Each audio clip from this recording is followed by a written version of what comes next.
40 kun davomida Voqea surasini xatm qilasiz dedilar. Xatm qilganda ham o'zini qonun qoidasi bor. 40 kun davomida birinchi kuni 1 marta, ikkinchi kuni 2 marta, 40-kuni 40 marta xatm qilishingiz kerak dedilar.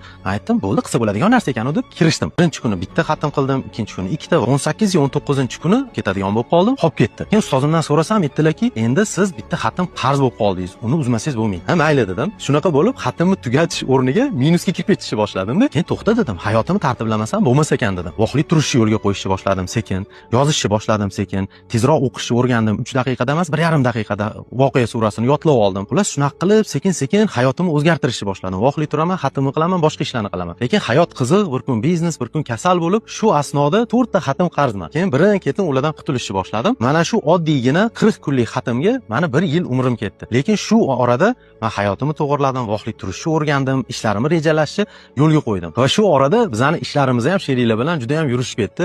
Mashinalar oldim, uy qurishni boshladim, qarzlarimdan qutuldim. Zo'r bo'lib ketdi ishlarimiz. Va taxminan 1 yildan keyin mana shu 40 kunlik xatmni